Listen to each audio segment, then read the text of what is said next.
சேலம் மாவட்டம் சங்ககிரி அருகே கைவிடப்பட்ட கல்குவாரியில் மூதாட்டிகளின் சடலம் நீரில் மிதந்த நிலையில் இருவரையும் நகைக்காக கொன்றதாக கூறப்படும் நபரை போலீசார் காலில் சுட்டுப்பிடித்தனர்.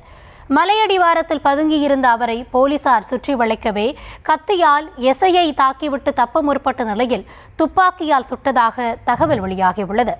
கடந்த 25 ஆண்டுகளாக நகைக்காக நடந்த பல்வேறு கொலை சம்பவங்களில் இந்த நபரின் தொடர்பு இருப்பதாக கூறப்படும் நிலையில் அதன் பின்னணியை விவரிக்கிறது இந்த செய்தி தொகுப்பு.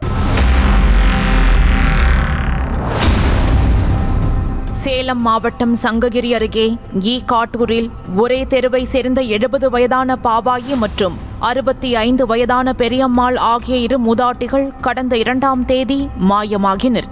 வீட்டிலிருந்த மூதாட்டிகள் ஒரே நேரத்தில் காணாமல் போனது உற்றார் உறவினர்களையும் அத்தெருவை சேர்ந்தவர்களையும் அதிர்ச்சியில் உறைய வைத்திருக்கிறது. மூதாட்டிகளை நாள் முழுக்க தேடி அலைந்த குடும்பத்தினர் அடுத்த நாளான 3ஆம் தேதி காவல் நிலையத்தில் புகார் அளித்தனர். மிஸ்ஸிங் கேஸ் என போலீசார் விசாரணை மேற்கொண்டு வந்த நிலையில் தூதனூர் பகுதியில் உள்ள கல்குவாரியில் இருவரின் உடல்களும் நீரில் ஊறிப்போய் மிதக்கவே குடும்பத்தினரும் ஊர் மக்களும் வெலவெலத்து போயினர்.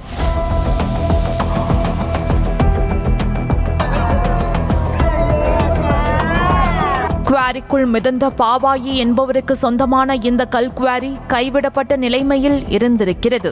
மூதாட்டிகளின் உடல்களை குவாரியிலிருந்து போலீசார் மீட்ட நிலையில் மூதாட்டிகள் இருவரும் அணிந்திருந்த 1 பவுன் தங்கத்தோடுகள் மற்றும் வெள்ளி கொலுசுகள் மாயமாகியிருப்பதால் நகைக்காக கொலை செய்யப்பட்டிருக்கலாம் என்ற கோணத்தில் போலீசார் 3 பிரிவுகளின் கீழ் வழக்கு பதிவு செய்து விசாரித்து வந்தனர்.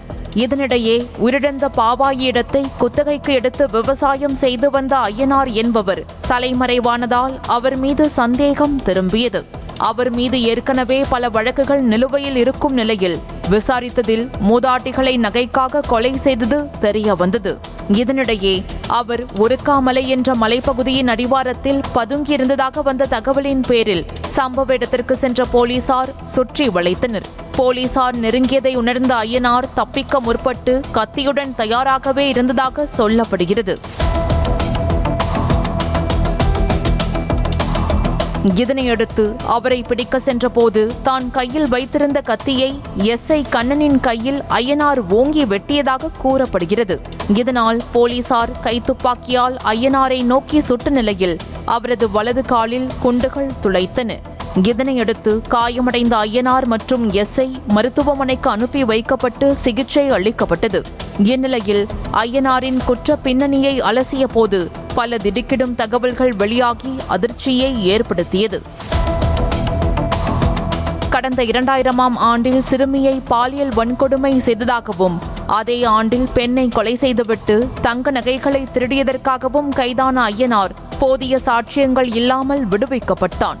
இதேபோல் கடந்த 2004ஆம் ஆண்டு ஓமலூர் பகுதியில் 65 வயதான மூதாட்டியையும் 55 வயதான பெண்ணையும் கொலை செய்துவிட்டு தங்க நகைகளை பறித்து சென்றதற்காக ஐயனாருக்கு ஆயுள் தண்டனை விதிக்கப்பட்ட நிலையில் கடந்த 2018ஆம் ஆண்டு அதிலிருந்தும் விடுவிக்கப்பட்டுள்ளான்.